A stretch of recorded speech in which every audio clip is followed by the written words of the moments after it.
안녕하세요. 서울 근교에서 이혼을 하고 난 후 새로운 인생을 살고 있는 30대 여자입니다. 믿었던 남편과 그보다 더 믿었던 친구의 배신으로 이혼까지 하게 되었는데요. 저를 배신한 친구는 다름 아닌 남편과 저를 만나게 해주었던 친구였어요. 남편은 그 친구의 회사 동료였는데 어느 날 친구가 좋은 사람이 있다며 한번 만나보라고 하더군요. 친구야, 소개팅 할래? 우리 회사에 정말 괜찮은 사람이 있거든. 뭐 하나 빠지는 게 없는 남자야. 그러니까 한번 만나봐. 소개팅? 그렇게 좋은 사람이면 네가 만나보지 그래. 에이, 나보단 네가 더 잘 어울릴 것 같아서 그러지. 그러지 말고 한번 만나봐. 한번 만나보고 별로면 안 만나면 되잖아. 응?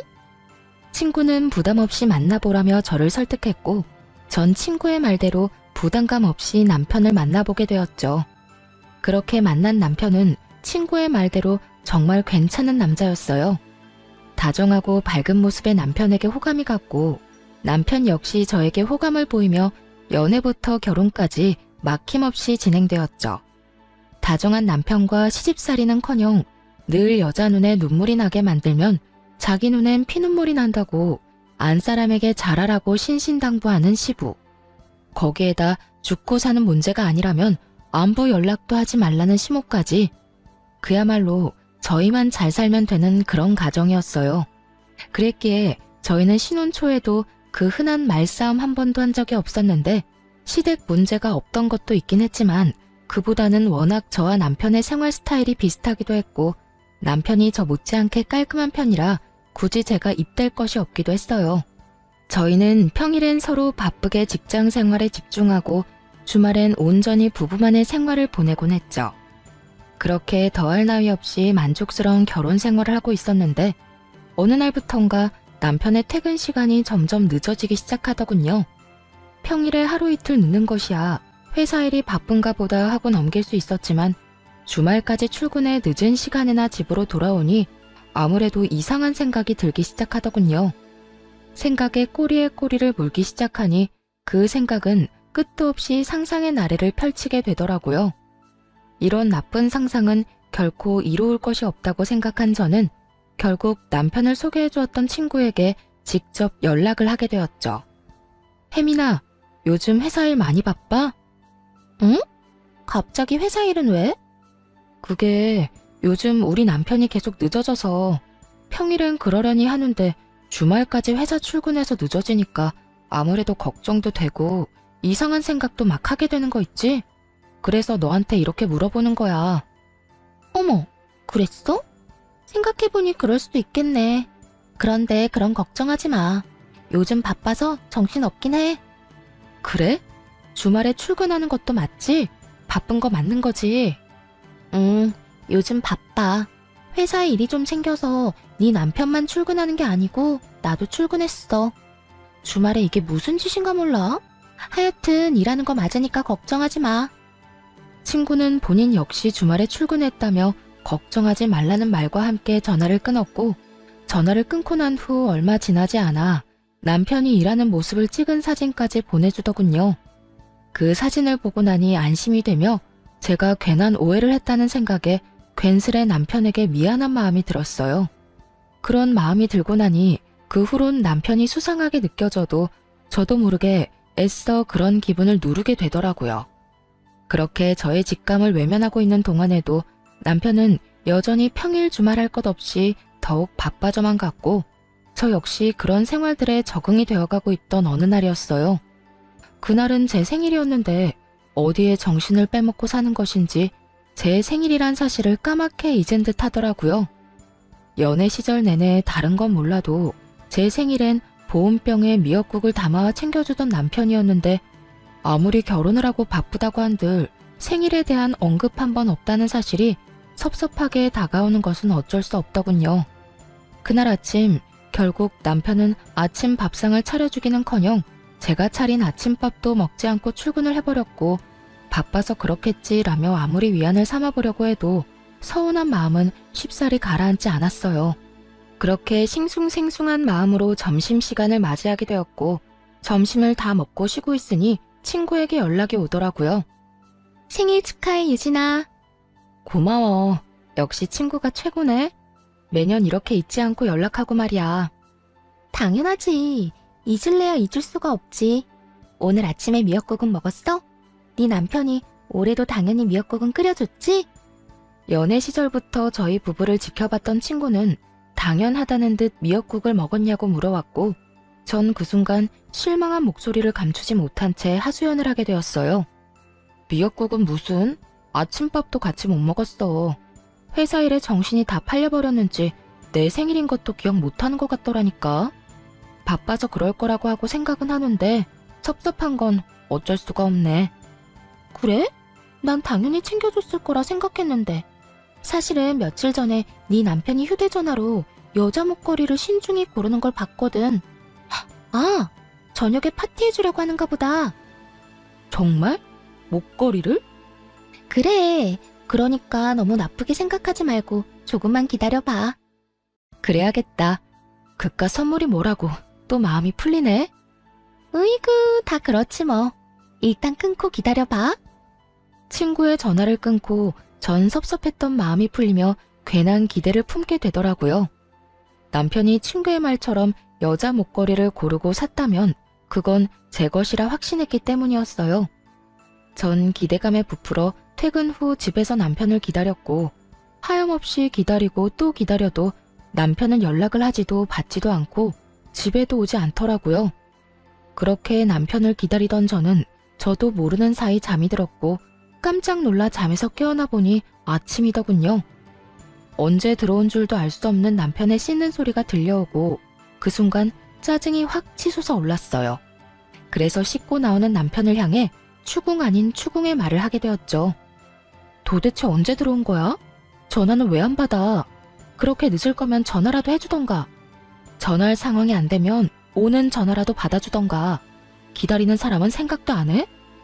그때까지도 제 생일이었다는 사실을 꿈에도 몰랐던 남편은 일을 하다 보면 늦을 수도 있는 일이지 뭐 이렇게까지 화를 내냐는 반응으로 답하기 시작했어요. 3시쯤 들어왔는데 내가 놀다가 늦은 것도 아니고 바빠서 늦은 건데 그게 이렇게까지 화낼 일이야? 3시에 들어온 것도 회사에서 일하다가 나도 모르게 졸아서 그때 들어오게 된 거야. 내가 오죽 피곤했으면 회사에서 일하다가 잠이 들었겠냐고. 바쁜 거 뻔히 아는 사람이 꼭 이렇게까지 몰아붙여야겠어? 아무리 바쁘다고 해도 마누라 생일에도 늦는 건 정말 너무하는 거 아니야? 그리고 연락 한 통 못할 만큼 바쁘다는 게 말이나 돼? 당신이 나한테 전화 한 통 할 시간에 회사가 망하는 것도 아닐 거 아니야. 그제야 남편은 제 생일이란 걸 깨달은 듯 크게 당황하며 흔들리는 눈빛으로 저를 보더군요. 여보, 정말 미안해. 내가 진짜 너무 정신이 없어서 당신 생일이란 걸 잊어버렸어. 진짜 미안. 내가 진짜 왜 그랬지? 다른 것도 아니고 당신 생일을 잊다니. 미안해. 바쁘다 보면 그럴 수도 있다고 생각은 하는데 생일이랑은 상관없이 아무리 바쁘다고 한들 연락 한 통 없다는 건 너무한다고 생각해. 사실 이해도 되지 않고 말이야. 그래, 내가 생각이 짧았어. 전화할 시간에 빨리 일 끝내고 가는 게 더 나을 거라고 생각해서 정신 빼놓고 일했던 건데 미안. 내가 너무 내 생각만 하고 당신 입장에선 생각하지 않았던 것 같네. 생일 잊은 건 진짜 너무 미안해. 됐어. 매년 있는 생일. 당신이 미안하다고 하는 순간 그건 다 풀렸어. 얼른 출근 준비해. 늦겠다. 이해해줘서 고맙고 다시 한번 너무 미안해. 남편은 거듭해서 저에게 사과의 말을 건넸지만 끝끝내 목걸이는 주지 않더라고요. 그런 남편을 보며 친구가 착각을 했나 싶기도 했지만 아무래도 수상한 기분을 지울 수가 없었습니다. 그렇게 남편에 대한 의심이 커지면 커질수록 친구에게 의지할 수밖에 없는 상황이었는데 제가 불안해할 때마다 친구가 회사 일이 바쁘다, 정말 남편도 야근 중이라며 사진을 보내주곤 했기 때문이었어요. 하지만 친구의 증언에도 불구하고 전 남편이 의심스러웠고 결국 친구와 또 의논을 하게 되었죠. 잘 지내지? 일이 바빠서 안 본 지 꽤 오래된 것 같아. 그러게. 그런데 혜민아, 나 의논할 게 있는데 너 비밀 지켜줘야 한다. 당연하지. 무슨 일이길래 비밀이란 말까지 나오는 거야? 나 아무래도 우리 남편 의심스러워서 안 되겠어. 들어보니까 흥신소 같은데 의뢰도 많이 하는 것 같던데 나도 거기에 말해서 우리 남편 뒤 좀 밟아볼까 봐. 저는 조심스럽게 말을 꺼냈고 제 말에 친구는 뭘 그렇게까지 하냐며 방귀를 들고 나서더군요. 뭐? 흥신소? 뭘 그렇게까지 해. 내가 네 남편 감시도 해주고 하물며 사진까지 찍어서 보내주는데도 뭐가 불안하고 못 믿어와서 그렇게까지 하냐는 말이야. 여자 촉이란 게 있잖아. 네가 말했던 목걸이도 나한테 주지도 않았고 매번 연락도 없이 늦는 것도 그렇고 물론 네 말이랑 네가 보내준 사진을 못 믿는다는 건 아닌데 하여튼 내 느낌이 그래. 목걸이야. 내가 착각한 걸 수도 있는 일이고 일이 정말 바빠서 늦는 거라고 그렇게 말했는데도 네가 그렇게 느낀다고 하니 내가 더 어이없는 거 알아? 내가 이런 말까지 하지 않으려고 했는데 너 약간 의부증 같은 거 있는 것 같아. 뭐? 의부증? 그래, 의부증. 그러지 않고서야 내가 그렇게나 말하고 사진까지 보내줬는데도 못 믿고 의심한다는 게 말이 안 되잖아. 다른 사람도 아닌 가장 친구인 내가 다 증언해주는데 그것조차 못 믿는다니까 나도 기분이 안 좋아지려고 해. 아, 네 말도 틀린 말도 아닌데 부부만 느껴지는 그 미묘한 느낌이 있어서 그래. 왜인지 모르게 남편이 멀어졌다는 느낌이랄까? 어딘가에 정신을 빼놓고 사는 느낌이랄까? 뭐라고 표현하기 힘든데 하여튼 그런 느낌이 자꾸 들어. 너 진짜 병원 한번 가보는 게 어때? 기분 나쁘게만 듣지 말고 내가 정말 걱정되어서 그래. 너 그런 식으로 사람 끝도 없이 의심하다가 네 남편이 알면 어떻게 하려고 그래? 네 남편이 얼마나 너한테 실망하겠어. 자기는 가정을 위해서 그렇게나 열심히 일하고 있었는데 넌 뒤에서 엄한 오해나 하고 있었다는 사실 알아봐. 나 같으면 실망을 넘어서 너랑 살 생각이 뚝 떨어질 것 같아. 친구의 입에선 의부증이란 말까지 나오며 언짢은 기분을 숨김없이 표현하더라고요. 의부증이란 말을 들은 그 순간엔 화가 나기도 했지만 친구의 말을 가만히 들어보니 아예 일리가 없는 말은 아니란 생각이 들었어요. 친구의 말대로 남편은 열심히 일만 하는 것인데 제가 괜한 오해라도 하고 있는 것이라면 그것만큼 기분 나쁜 일은 또 없을 거란 생각이 들었으니까요. 친구가 보내준 사진도 그렇고 친구의 말처럼 정말 남편은 야근 중인 것이 확실한데 저만 혼자 남편을 믿지 못해 환장한 여자 같다는 느낌마저 들더군요. 그렇게 제가 혼자 고민에 빠져 있을 때쯤 남편은 친구에게 무슨 이야기라도 들은 것인지 평일은 여전히 늦었지만 주말엔 다시 저와 시간을 보내며 저에게 신경 쓰는 모습을 보이더라고요. 다시 찾아온 안정적인 생활에 불안감을 떨쳐내던 어느 날이었어요. 그날은 친정엄마의 생신을 맞이하여 주말에 식구들이 다 모여 밥을 먹기로 한 날이었어요. 그런데 전날까지도 아무 말 없던 남편이 당일 아침 갑자기 회사에 급한 일이 생겼다며 가봐야 한다고 하더라고요. 여보, 어떻게 하지? 나 지금 좀 가봐야 할 것 같아. 어? 지금? 왜? 무슨 일 생겼어? 갑자기 회사에 급한 일이 생겼다네. 다른 사람이 처리할 수 있는 일이면 다른 사람 보낼 텐데 내가 담당자라서 마땅히 맡아줄 사람이 없네. 거기에다 주말이니까 다른 사람한테 부탁하기가 더 그래. 하필 오늘. 어쩔 수 없지 뭐. 얼른 가봐. 내가 부모님께는 잘 말씀드릴게.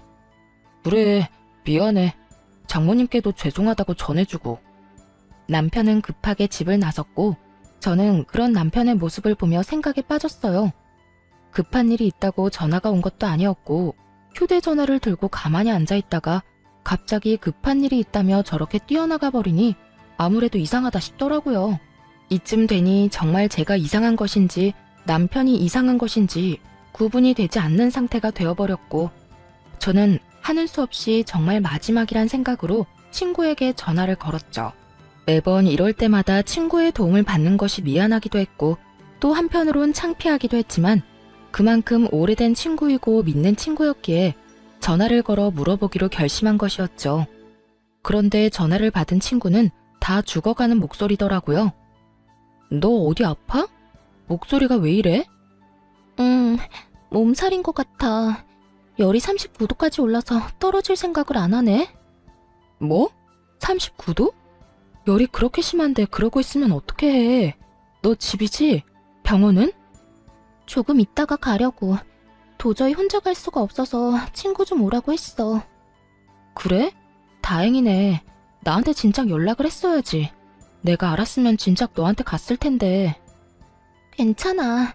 병원 다녀오면 괜찮아질 테니까 너무 걱정하지 마. 어이구, 참도 괜찮겠다. 집에 먹을 것도 없지? 죽 시켜놓을 테니까 병원 다녀오면 꼭 챙겨 먹고 약 먹어. 응, 고마워. 그렇게 걱정스러운 마음으로 전화를 끊으려는 순간 전 듣고야 말았습니다. 나 왔어. 많이 아파? 얼마나 급하게 간 것인지 다 느껴지는 헐떡이는 남편의 목소리를 말입니다. 헉헉거리면서도 그 목소리엔 걱정과 우려가 가득해 보였고 친구가 전화를 다급히 끊음으로 인해 저는 지금 친구의 집에 가 있는 남자가 제 남편임을 확신하게 되었습니다. 100번, 1000번을 생각해도 그건 남편의 목소리였고 차분히 이게 무슨 상황인가에 대해 흥분하지 않고 생각하려고 애썼어요. 친구가 남편을 소개해줬다는 것을 배제하고 생각을 해보니 그간 이해되지 않았던 조각조각들이 맞아떨어지며 제가 친구라고 믿었던 가장 오래되고 가장 의지했던 친구가 더는 친구가 아닌 상간녀라는 사실이 와닿기 시작했어요. 남편보다 친구에 대한 배신감이 더욱 커 손발이 다 떨려오더라고요. 우선 마음을 진정시키고 친구가 눈치채지 못하게 약속했던 죽을 보내고 걱정스러운 마음이 가득한 문자를 보내주었어요. 제가 그런 문자까지 보내자 친구는 안심하는 듯했고 친구는 한술 더 떠 괜히 이런 말을 하더라고요. 요즘 회사가 바빠서 네 남편은 오늘도 출근한 걸로 아는데 내가 아파서 큰일이네. 너 요즘 걱정도 많은데 내가 나서서 네 남편 일을 좀 도와야 일찍 퇴근도 하고 그럴 텐데 말이야. 네가 보낸 죽 먹고 내가 얼른 나와서 네 남편에게 도움이 되도록 할게. 모든 사실을 알고 이 문자를 받게 되니 이때껏 저를 이딴 식으로 속였다는 생각이 확 들며 정말 이가 다 갈리게 화가 나더군요. 얼마나 제가 멍청하고 만만해 보였으면 다른 사람도 아닌 가장 친한 친구의 남자와 이딴 짓을 벌이나 싶기도 했고요. 그날 전 모든 것을 확실하게 알게 되었고 제가 알게 된 모든 것에 확신하게 되었습니다. 전 바로 상간녀가 그렇게 말리던 흥신소에 의뢰하게 되었고 며칠 뒤 두 사람이 어떻게 관계를 가지고 있는지 더 자세히 알게 되었죠. 안녕하세요. 지금까지 조사한 사실을 알려드리려고 연락드렸습니다. 우선 남편분과 상간녀는 함께 움직이는 일이 거의 없더라고요. 아주 조심성이 뛰어나고 철저하게 관계를 숨기고 있었어요. 사모님이 알고 계신 것처럼 야근을 하긴 하는데 기껏해야 7, 8시까지 하고요. 상간녀가 동료들이랑 먼저 퇴근을 하고 나면 1시간쯤 뒤에 남편분이 슬슬 회사에서 나와 차를 몰고 상간녀 집 근처로 가더라고요. 그리고는 근처에 차를 세워두고 택시 타고 상간녀의 집으로 가는 것을 확인했습니다. 어찌나 조심 또 조심하는지. 제가 이 일 시작한 지 꽤 됐는데도 쫓는 내내 긴장이 다 되더라고요. 그 정도로 조심성이 많은 사람들이라 외부에선 둘만의 시간을 보내는 일은 전혀 없었고요. 사람들과 다 함께 있을 때조차 말 한 번 섞는 일이 없었어요. 그런데 그 미묘한 눈빛 교환을 하는 순간이 있었는데 그 순간마다 상간녀가 습관처럼 목걸이를 만지작거리더라고요. 아마 그 목걸이를 남편분이 사준 것 같았어요. 일단 사진들은 따로 보내드릴 거고 조금 더 지켜보고 또 연락드리겠습니다. 끝끝내 풀리지 않았던 목걸이에 대한 궁금증이 풀리던 순간이었어요.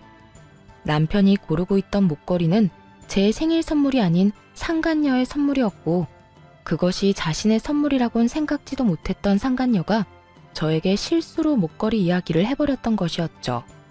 생일 당일 남편은 상간녀에게 목걸이를 걸어주며 좋은 시간을 보내느라 그 새벽에 들어온 것이었어요.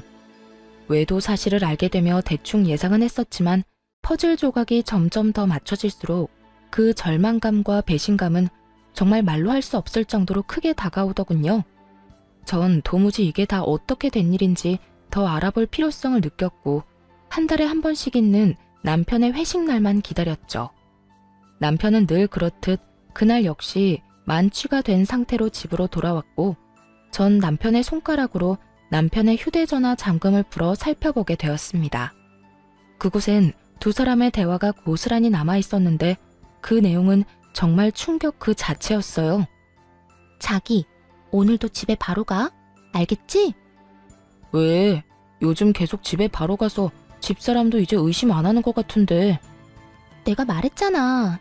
유진이가 흥신소에까지 의뢰하려고 했었다고. 이럴 때 당신이 계속 의심스러운 행동 해봐. 내가 의부증으로 몰든 말든 그냥 하고 싶은 대로 하고도 남으래라니까. 이번 주까지는 그 일찍 집에 들어가고 다음 주부터 우리 집에 놀러와. 꼭 이렇게까지 조심해야 해?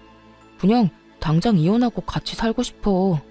그러게 나한테 처음부터 관심도 있었다는 사람이 왜 집사람을 소개해준 거야? 난 아직도 이해가 안 된다니까. 말했잖아. 나는 자기가 나한테 관심이 있으면 내가 해준다는 소개팅은 안 받을 거라고 생각했다니까. 소개팅을 핑계로 대화도 더 많이 나누고 싶기도 했고, 그래서 그냥 친구 아무나 소개해준 건데 덥석 결혼까지 할 줄 누가 알았겠어? 하여튼 자기가 소개팅만 안 해줬으면 내가 다른 남자랑 동거까지 한 여자랑 결혼하는 일은 없었을 거 아니야. 그랬으면 자연스럽게 자기랑 연애도 하고 결혼도 했을 텐데 이게 뭐야. 사람들 있을 땐 혹시나 하는 마음에 이야기도 제대로 못 나누고 마치고 나서도 첩보 영화 한 편은 찍어야 만날 수 있고 말이야. 아이고, 이렇게나 좋아 죽는 사람이 내가 제발 좀 넘어오라고 옆구리를 그렇게나 찔렀는데 모른 척은 왜 했대? 모른 척한 게 아니라 정말 몰랐다니까. 다른 사람도 아니고 집사람하고 제일 친하다는 친구가 그럴 거라고 누가 상상이나 했겠어? 자기는 내가 그렇게나 좋았어? 친한 친구랑 결혼까지 하게 됐는데도 포기가 안 될 만큼? 응, 나 자기 결혼하는 날 얼마나 후회의 눈물을 흘렸는지 몰라. 아무리 나하고 가장 친한 친구라고 해도 내가 사랑하는 사람이 다른 남자랑 동거까지 한 여자랑 결혼한다고 생각하니까 너무 힘들더라고. 그것도 나 때문에 만나게 됐다고 생각하니까 더 힘들고 마음도 아팠다고. 그래서 그냥 다시 내가 뺏어오자 싶어서 죽자고 꼬신 거지 뭐. 자기 덕분에 나도 집사람의 본 모습도 알게 되고 진정한 사랑도 찾게 됐네. 내가 앞으로 잘할게 자기야. 대화를 살펴보니 상간녀는 오래전부터 남편을 좋아하고 있었는데 남편의 마음을 실험해보고 싶기도 하고 그 계기로 친해지고 싶기도 해 겸사겸사 하는 마음으로 저를 소개시켜준 거였더군요. 그런데 예상치 못하게 저희가 결혼까지 하게 되어버렸고 그 후에도 남편에 대한 감정이 접어지지 않았던 상간녀는 급기야 남편을 유혹해 불륜 사이까지 발전한 것이었어요. 남편이 결정적으로 상간녀에게 넘어가게 된 계기가 저의 결혼 전 동거 때문인 듯 했는데 그건 사실이 아니었고 그저 상간녀가 저희 사이를 멀어지게 하기 위해 잊지도 않은 동거남을 만들어냈던 것이었죠. 아무리 남자의 눈이 멀었다고 한들 어떻게 자신의 이득만을 위해 친구의 인생을 이렇게나 망가뜨릴 수가 있는 것인지 전 도무지 이해되지 않더군요. 믿었던 만큼 저의 분노는 더 컸고 더는 당하고만 있지 않겠다고 다짐 또 다짐하게 되었죠. 전 완벽한 증거들을 위해 남편 놈에게 더는 잔소리도 하지 않았고 친구에게 연락해 남편을 믿어 의심치 않는다는 듯 흘려주었어요. 잘 지내지? 몸살은 좀 어때? 좀 괜찮아졌어? 그럼 그게 언제적 일인데. 죽 잘 먹었어? 그나저나 넌 어때? 잘 지내? 나야 잘 지내지.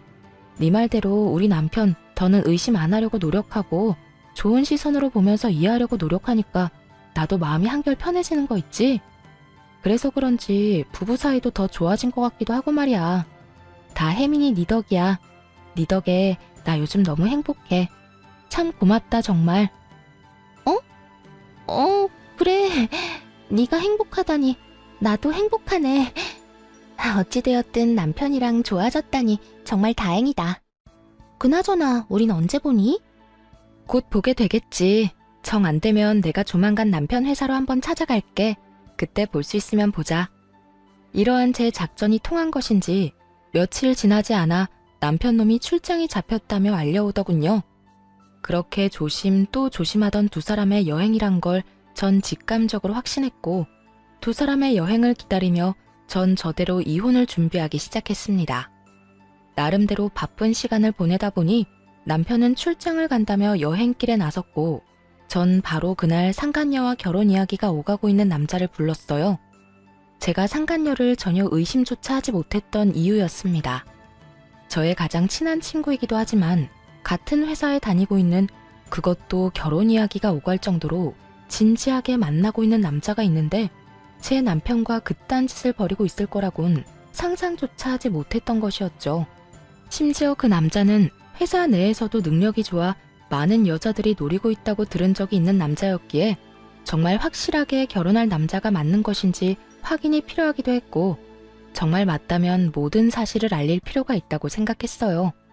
우선 전 제 소개를 하며 상간녀와의 관계에 대해서 물었고, 두 사람의 관계는 제 생각보다 더 진전이 된 사이더군요. 저희는 이제 상견례만 앞두고 있습니다만 혜민이 친구분께서 굳이 저한테 왜 이런 걸 물으시는지 좀 궁금하네요. 아, 죄송해요. 저도 상황이 워낙 경황이 없어서 무례를 저질렀네요.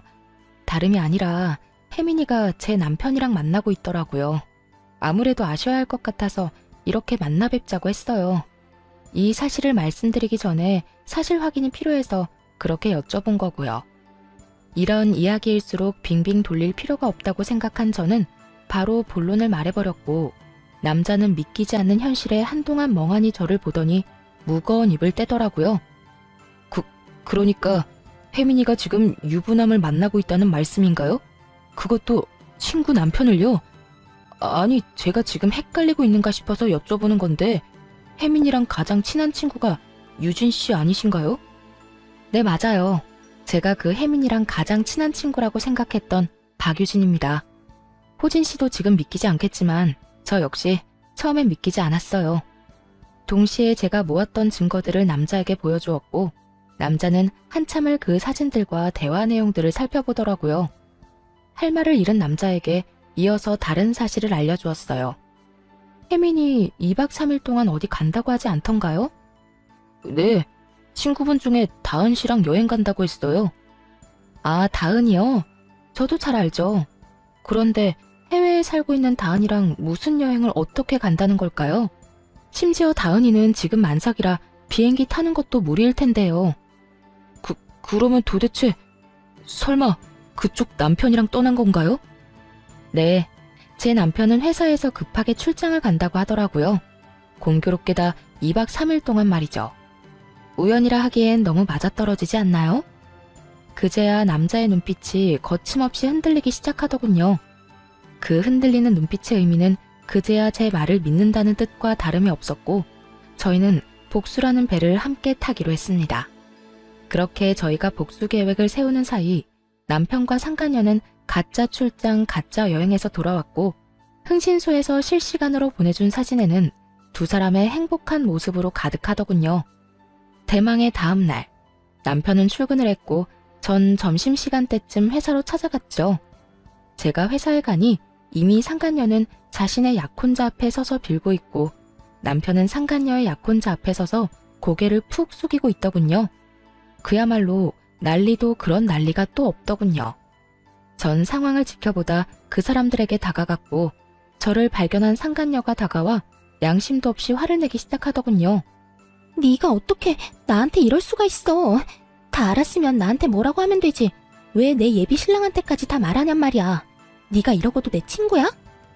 누가 누구한테 하고 싶은 말인데 낯짝도 두껍게 이런 말을 하는 상간녀를 보며 이 정도 뻔뻔하면 돼야 친구 남편이랑 놀아나는구나 싶더라고요. 저도 쏟아붓는 상간녀를 향해 지지 않고 쏘아 붙여줬어요. 친구? 네가 지금 나한테 친구라는 단어를 쓸 자격이나 된다고 생각하니? 친구 남편이랑 놀아난 주제에? 애초에 내 남편이 그렇게 좋았으면 네가 갔지 왜 나한테 소개해준 거니? 이 모든 게 다 너 때문이란 생각은 안 해? 양심이 없으면 염치라도 있던가, 그마저도 없으면 눈치라도 있어서 입을 다물고 있던가. 네 입에서 나오는 한마디 한마디가 다 주옥 같아서 내가 이 상황에 웃음이 다 나오려고 한다. 나라고 두 사람이 결혼까지 할 거라고 생각하고 소개했겠어? 그리고 난 네 남편이랑 너 이혼까지 시킬 마음이 없었다고. 그저 나도 결혼하기 전에 잠시 스쳐가는 바람처럼 가볍게 만난 것뿐이라고.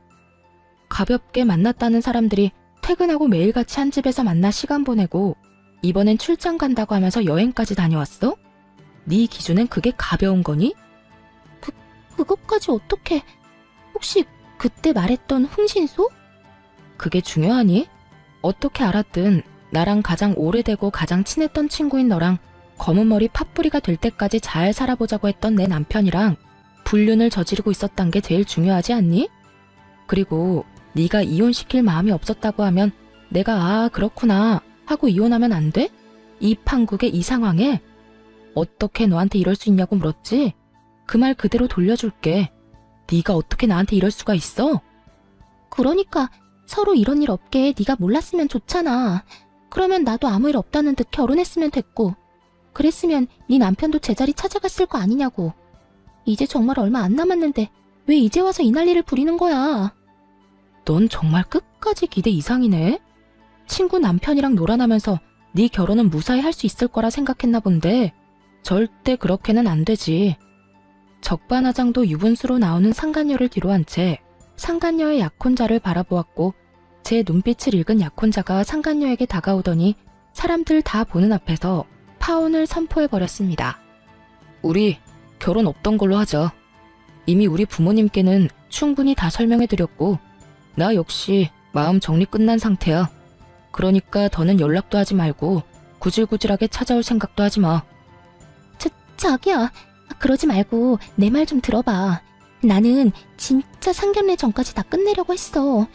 내가 자기 같은 남자랑 결혼하는데 왜 유부남이랑 계속 만나겠어. 정말 자기랑 결혼하기 전에 다 끝내고 우리 가정에 집중하면서 살려고 했었다고. 네가 그렇게 말하면 내가 고마워하면서 널 받아줘야 해? 어찌되었든 네가 날 만나면서 유부남을 만난 건 사실이잖아. 어찌되었든 양다리였잖아. 멀쩡한 총각도 아니고 유부남을 만났다니 더 충격적이어서 그렇지. 이러나 저러나 난 절대 양다리는 용서 못해. 그러니까 파혼하자. 약혼자는 그대로 뒤를 돌아 자리를 빠져나갔고 상간녀는 주저앉아 통곡을 하고 울더라고요. 그런 상간녀를 하염없이 바라보던 남편은 그제야 저에게 다가와 울고불고 매달리며 애원하기 시작했어요. 여보, 내가 진짜 잘못했어. 미안해. 난 정말 잠깐만 가볍게 만나고 끝내려고 했었어. 당신이랑 이혼까지 하려고 했던 게 아니라 혜민 씨 말처럼 스쳐가는 바람처럼 잠시 만나고 깨끗하게 끝내려고 했다고. 그런 사람이 하루라도 빨리 이혼하고 쟤랑 살고 싶다고 했니? 밖에서 그딴 짓이나 하면서 가정은 또 지키고 싶었다고? 너나 전현이나 참 뻔뻔하다 뻔뻔해. 내가 얼마나 만만했으면 감히 내 앞에서 그딴 말을 할 수가 있는 거야? 너도 정신 좀 차려라. 네가 가정을 지키고 싶든 말든 나는 무조건 이혼이니까 그런 줄 알고 이혼이나 준비해. 이혼이라니, 난 절대 못해. 우리가 어떻게 이혼을 해? 나 바로 혜민 씨랑 끝낼게. 바로 끝낼 수 있어. 그러니까 내가 저지른 잘못 한 번만 눈 감고 넘어가줘. 이번 한 번만 그냥 넘어가주면 내가 평생 잘하면서 살게. 응? 평생 네 사랑 혜민이한테나 잘하고 살아. 너도 이혼남, 쟤도 파혼녀 되면 이제 당당하게 살 수 있는데 왜 굳이 나랑 살려고 그래? 그거야, 내가 사랑하는 사람은 당신이니까 그렇지. 하여튼 난 절대 이혼 못해. 그렇게 이혼이 싫다는 인간이 다른 사람도 아닌 내 친구랑 바람을 피웠어? 그냥 모르는 여자랑 외도를 저질렀다고 해도 치가 떨리는데 내 친구랑? 지금 내 기분이 어떨 것 같니? 상상이나 되니? 그런데 나보고 참으라고, 한 번만 눈 감아달라고? 네가 한 짓을 생각해보고 그딴 말을 해. 내가 입이 10개라도 할 말이 없는 상황인 거 잘 알아. 그런데 여보, 우리 정말 좋았잖아. 우리 집에서도 당신 너무 좋아하고 나 역시 당신 없이는 못 살 정도로 당신 사랑해. 그러니까 내가 이런 상황에서도 이혼만큼은 안 된다고 이렇게 매달리는 거잖아. 당신도 이런 나 봐서라도 다시 한 번만 생각해보자, 응? 널 봐서 다른 생각이 떠올라야 잘 생각을 해보든 말든 하지. 난 당신 보면 딱 한 가지 생각밖에 안 떠올라. 우린 이혼할 거고 당신이랑 나랑은 이제 끝이야. 여보, 제발. 나 진짜 죽어. 나 당신 없으면 진짜 큰일 날 수도 있다고. 그건 당신 문제니까 당신이 알아서 하고. 소장 보낼 테니 그거나 잘 받아보고 법원에서 만나자. 전 마지막까지 울고불고 매달리는 남편을 뿌리치고 나오며 시댁에 전화를 걸어 모든 사실을 알려버렸고 그 후 이혼을 진행하게 되었어요. 당연히 두 사람 모두에게 위자료를 받게 되었고 또 당연하게 두 사람은 회사에서 나오게 되었죠. 그 많은 사람 앞에서 그 꼴을 다 보였는데 어떻게 회사 생활이 가능하겠어요? 전 남편은 저와 결혼을 하며 이것저것 준비하느라 이미 퇴직금을 다 써버려 위자료를 대출받아 주었고 상간녀 역시 별반 다르지 않았죠. 빚쟁이인 두 사람은 하는 수 없이 전 시댁에서 신세를 지고자 찾아갔지만 모든 사실을 알고 있던 부모님들은 두 사람이 준비한 말을 꺼내기도 전에 두 사람을 쫓아내버렸다고 하더군요. 그렇게 빚쟁이 두 명이 잘 살아가겠지 했는데 1년도 채 지나지 않아 상간녀에게서 전화가 왔더라고요. 이미 전화번호도 다 바꿔버려 연락될 일이 없을 거라 생각했는데 지인들에게 물어물어 전화했다고 하더군요. 왜 전화했는데? 전화한 용건이 뭐냐고. 너 왜 나한테 말 안 했어? 왜 나한테 이런 집안이란 걸 말하지 않았느냐고. 시어머니가 무슨 벼슬인지 아나. 하루가 멀다고 연락해와서 날 들들 볶아대는데 내가 아주 못 살겠다고. 네가 진작 이런 집안인 걸 말해줬으면 내가 이런 남자랑 살지도 않았을 거 아냐. 이야기를 들어보니 저에겐 한없이 다정하고 간섭조차 하지 않던 전시모가 상간녀에겐 모진 시집살이를 시키는 듯 하더라고요. 상간녀는 울분을 토하며 저를 원망하고 있었고 전 그런 상간녀에게 있는 사실 그대로 다 말해주었어요. 어머, 너한텐 시집살이 시키니? 어머님이 나 있을 땐 죽고 사는 문제 아니면 전화도 하지 말라고 해서 난 그런 분인 줄 몰랐네. 뭐? 그런 사람이 나한테는 도대체 왜 그러는 거야? 그걸 몰라서 물어? 결혼 생활 잘하는 아들 이혼시킨 것도 모자라 회사까지 잘리게 만든 며느리 뭐가 예뻐서 잘해주겠어. 다 네가 저지른 죄에 대한 벌 받는다고 생각하고 달게 받아. 아니, 난 애초에 이해가 안 되는 게 그 정도도 각오 안 하고 남의 남편 뺏어갔던 거야? 파혼당하고 회사에서 잘리면 다 끝이라고 생각했던 거니? 이쯤 했으면 고함을 지르며 또 악다구니를 써야 할 상간녀가 벼랑간 펑펑 울기 시작하더군요. 도대체 왜 이러나 싶어 듣고만 있으니 상간녀는 저를 상대로 하소연을 하기 시작했어요. 네 전 남편. 그러니까 지금 내 남편 바람 피우는 것 같아. 요즘 일자리 알아본다면서 나갔다 하면 밤 12시 넘기는 건 기본이고 어떤 날엔 옷에서 여자 향수 냄새도 나. 이를 어쩌니 유진아? 시댁에서도 나를 못 잡아먹어서 난리고 남편은 바람이나 피우고 정말 너무 힘드니까 네 생각이 나더라. 그래서 전화했어. 도대체 왜 우나 했더니 이런 이유가 있더군요. 전 남편은 취업을 핑계 삼아 밖으로 나돌며 외도를 저지르고 있었고 본인이 그런 상황이 되자 예전에 자신이 뒤통수 때린 옛 친구가 그리웠던 거죠. 아무리 그래도 자신이 이렇게 연락할 처지가 못 되는데 얼마나 뻔뻔하면 이런 연락까지 하는지 한심해 죽겠더라고요. 왜? 나한테 위로라도 받고 싶니? 이 일을 어쩌냐면서 같이 울어라도 줘? 아님 남편이 바람나서 이혼한 경험자로서 훅이라도 들려줄까?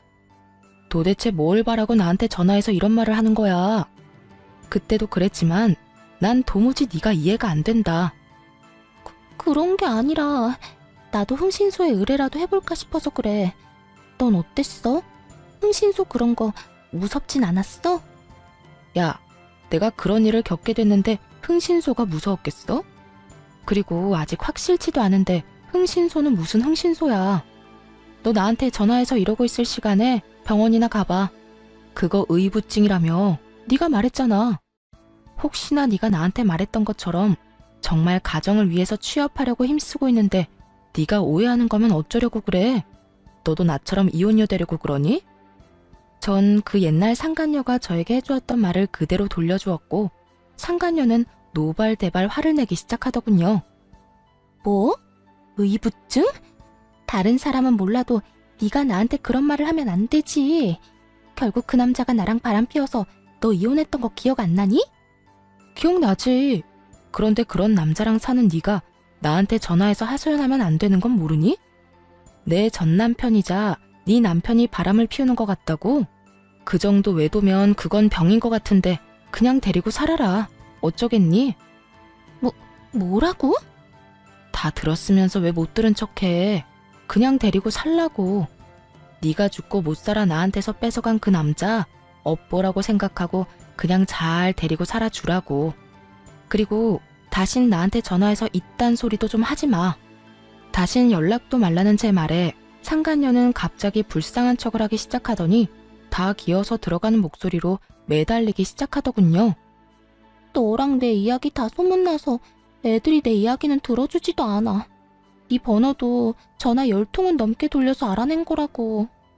지금 내 상황이 이런데 내가 누구한테 하소연하겠어. 그러니까 너라도 나한테 좀 잘 대해주면 안 될까? 나 진짜 너무 힘들어서 그래. 이제 와서 친구 사이로 돌아가고 싶다는 듯 말하는 상간녀를 보는데 다시 화가 치솟아 오르더라고요. 제가 얼마나 만만했으면 지금 이딴 소리까지 뻔뻔하게 내뱉을 수 있는지.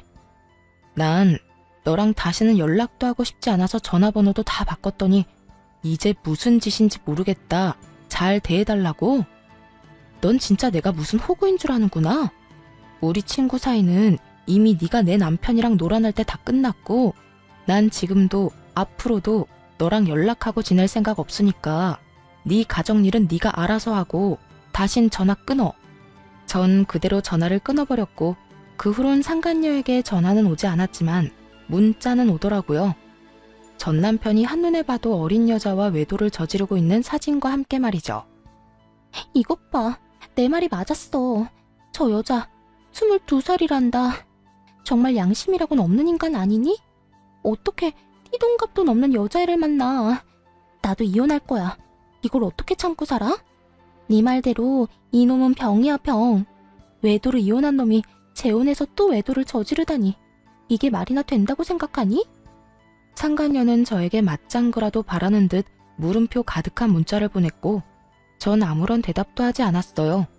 그저 전 그 문자를 마지막으로 상간녀를 차단해버렸고 그들의 결말은 보지 않아도 뻔하다고 생각했습니다.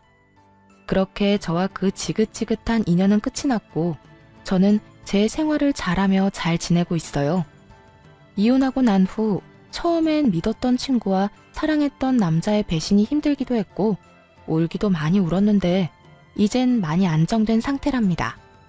주변도 많이 둘러보게 되었고 제 곁을 지켜주는 사람들에게 감사한 마음을 느끼고 좋은 시간을 보내고 있어요. 주말엔 산에 가기도 하고 자전거를 타고 라이딩을 하기도 해요. 아무래도 몸을 움직이는 게 잡생각 있는 데는 제일 탁월한 것 같아 시작한 것들인데 하다 보니 저에게 잘 맞는 것 같아 취미생활로 자리를 잡아버렸네요. 그것 말고도 좋아하던 그림도 다시 그리고 있어요. 심리적으로도 많이 안정되고 여러모로 좋아 한동안은 계속할 예정이에요. 요즘엔 좋은 사람도 만나 연애까지는 아니지만 자주 만나 좋은 시간을 보내고 있어요. 그 사람 덕분에 많이 웃기도 하고 많이 행복한 순간이 있기도 해요. 지금 만나는 사람에게 많은 고마움을 느끼기도 하고 저 역시 그 사람에게 행복감을 주려고 노력하며 지내고 있어요. 이렇게 잘 지내다 보면 저 역시 과거는 잊고 행복해질 날이 올 거라 믿고 있어요. 저의 사연은 끝이 났습니다. 다들 행복 가득한 하루 되시길 바라며 물러가 볼게요. 감사합니다.